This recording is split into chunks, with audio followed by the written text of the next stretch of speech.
प्रत्येक धरणांचे साठे म्हणजे नाशिक जिल्ह्यातले किती आहेत आणि खाली जायकवाडीचा किती आहे याच्या अनुषंगाने मग ते जे आहे त्याच्यावर समिती जी आपली नेमलेली आहे ती महामंडळ स्तरावर असते, ती त्याचा अभ्यास करते आणि जर 65% नसेल तर मग प्रत्येकाने ह्या खरीपामध्ये किती वापर केला त्याचा तो आकडेमोड होते आणि त्यानुसार मग ठरलं जातं की त्यांनी किती वापर केला खरीपामध्ये, आपण किती वापर केला आणि त्या अनुषंगाने मग ते पाणी किती सोडावं लागेल त्याच्यामधनं मग आपले जे कॉम्प्लेक्स आहेत आपलं दाना complex, Gangapur complex, Palkhed complex आणि प्रवरा अशा 4 याच्यामधनं हे पाणी सोडलं जातं.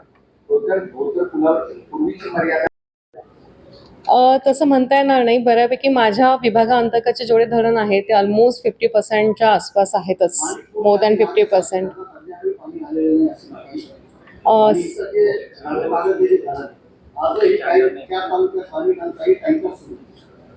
नाही, नागासाकी हे धरण माझ्या याच्यात येत नाही ज्युरिडिक्शनमध्ये, म्हणून मी काही जास्त त्याच्यावर बोलू शकत नाही. आणि टँकर हा विषय पण माझ्याकडचा आहे.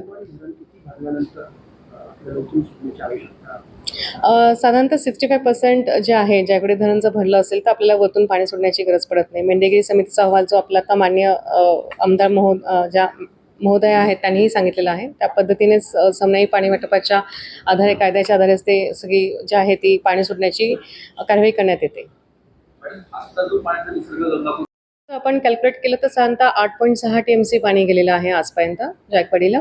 आणि त्याच्यातलं जे आहे कालचे हे 2 दिवसामधला जो पाऊस झाला त्यातनं 4.6 TMCच्या आसपास पाणी गेलेलं आहे, म्हणजे 8.6 टोटल ओव्हरऑल जून 1 जून पासून. हो, त्याच्यातनं पकडून 1 जून 2026 पासून तर आत्तापर्यंतचं टोटल 8.6 TMC हे फक्त नाशिक जिल्ह्यातनं गेले. तसंच आपलं अहिल्यानगरमधनं आपण जे म्हणतो भंडारदरा आहे, तो जो कॉम्प्लेक्स आहे तिथून एक साधारण 4.6 TMCच्या आसपास पाणी गेले आहे. येस.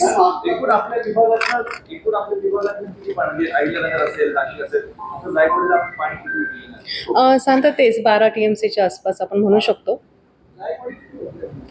आता जे लाईव्ह स्टोरेज आहे ते 32.80% आहे आजचं.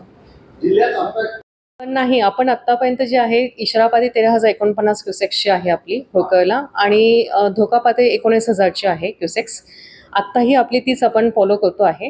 परंतु एक ऑब्झर्वेशन फक्त एक असं आलं की लास्ट याच्यामध्ये जेव्हा 23,000 क्युसेक्सचा जो काही फ्लड होता तो सराफ बाजारामध्ये आपला जो जात होता त्या तिथे जे काही पाणी पोहोचलं होतं ते आजच्या याला देखील 26,000ला तिथपर्यंत पोहोचलेलं नव्हतं. कदाचित मला असं वाटतं की बरंचसं काम जे झालेलं होतं की थोडं अप्पर याला की आपण स्लोप वगैरे देऊन वगैरे अशा पद्धतीने जी कामं झाली होती.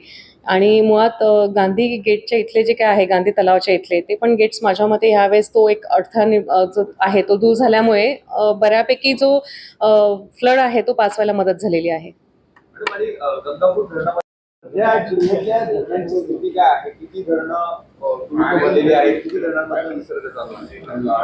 सर, आपण जर आता धरणांची स्थिती बघितली आजच्या डेटला तर मागच्या वर्षीच्या तुलनेमध्ये आपल्या आता जे आहे 77.16% आता धरण साठा आहे समोरून. हां, नाशिक जिल्ह्यातील धरणांचा जर आपण साठा बघितला तर मागच्या वर्षी जो होता तो आपला 79% होता. आज आपला रोजी 77% आहे. आणि गेल्या 2 दिवसामध्ये म्हणजे एक लास्ट 24 अवर्स आपण बघितलं तर साधारणतः 1.62 TMC एवढा जो आवक आहे गंगापूर धरणामध्ये आला होता. त्यापैकी आपण खाली जो आहे तो साधारणतः 53% म्हणजे 0.86 TMC एवढाच आपण सोडलेला आहे. कारण नाशिक जिल्ह्यामध्ये म्हणजे सिटी एरियामध्ये जो काही फ्री कॅचमेंटमधला जो आवक होता पाण्याचा साधारणतः 119 MMचा पाऊस झालेला आहे आणि त्याच्यामुळे नाशिक सिटीमधलाच आवक एवढं जास्त होतं की आपल्याला गंगापूर धरणामध्ये आपला हा जो फ्लड आहे आपण ॲब्सॉर्ब केला. आणि त्याच्यानंतर आत्ता जेव्हा आपली होळकरची जी लेवल आहे डिस्चार्ज ती साधारणतः 19,000ला आज आत्ता चालू आहे. तर साधारणतः जशी ती कमी होत आहे त्या पद्धतीने आपण धरणातला जो आहे साठा जो डिस्चार्ज आहे तो सकाळी आपण 1,000ने वाढवला होता. सध्या 15,000ने आपला क्युसेक्सने गंगापूर धरणामधून डिस्चार्ज चालू आहे. आणि मला असं वाटतं की ती जी पातळी होती 98% जो गेलेला होता गंगापूर धरणाचा साठा तो आता आपला डिप्लीट होतोय. आत्ता सध्या 96% आहे. त्यामुळे पाणी पातळी जी आहे गंगापूर धरणाची ही डिक्रीज होत आहे. त्याच्यामुळे मला आता धरण साठा धरणामधून जो काही आहे आउटफ्लो तो वाढवायची गरज नाही आहे. तो आम्ही त्यालाच मेंटेन करू. सर त्याच्यामध्ये आपलं असं आहे की आपण सध्या 85% पर्यंत आपण धरण आणू. आता 95% आहे. अजून 10% मला डिक्रीज करायचे म्हणजे साधारणतः 560 एमसीएफटीच्या आसपास मी अजून ते कमी करेल. तर साधारणतः उद्यापर्यंत आपलं 85% आपण पोहोचवू असं नियोजन आहे आमचं. 80 हा लाईव्ह स्टोरेज आहे आत्ताचा आजच्या स्थितीला मृत साठा आहे तो.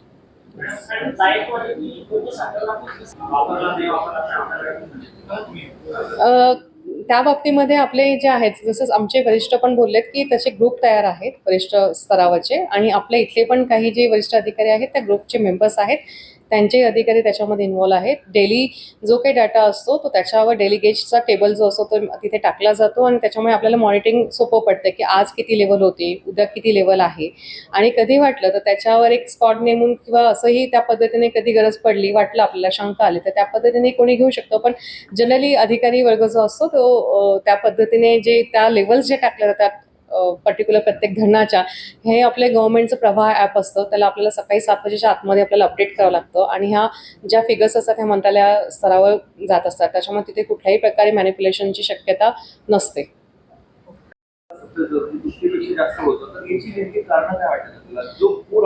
येस. बेसिकली आता आपण बघितलं की सिटी एरियामध्येच 119 mm चा पाऊस झाला आहे म्हणजे गेल्या 24 तासामध्ये. तर तो जो आहे तो डायरेक्टली रनऑफमध्ये कन्वर्ट होतोय शहरी भागामध्ये.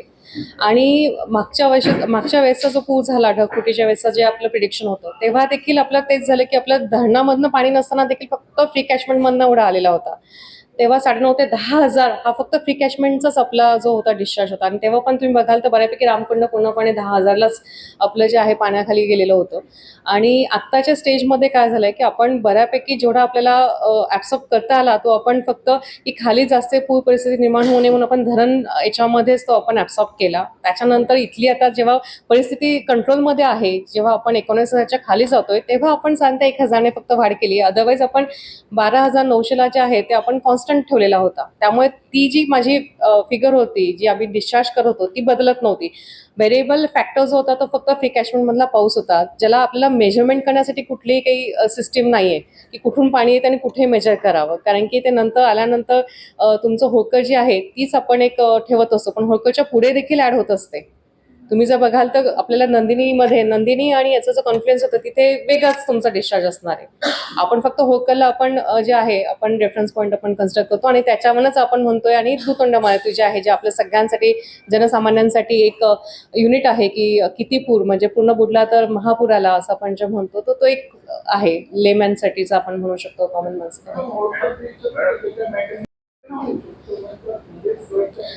नाही सर त्याच्यामध्ये एवढं आहे स्मार्ट सिटी मार्फत ते काम झालेलं आहे आणि त्याच्यामध्ये जेव्हा फ्लड सिच्युएशन असेल तेव्हा ते डिप्लीट पोझिशनमध्ये असते आणि जेव्हा फ्लड पास होऊन जाईल त्याच्यानंतर स्टोरेज करताना ते जे आहेत रबर मेकॅनाइज गेट आहे त्यामध्ये नंतर त्याच्या अगेन्स्ट साठा होणार आहे. सो फ्लडिंग सिच्युएशनमध्ये ते डिप्लीट पोझिशनमध्येच आहे त्यामुळे त्याचा काही अडथळा निर्माण होणार नाही.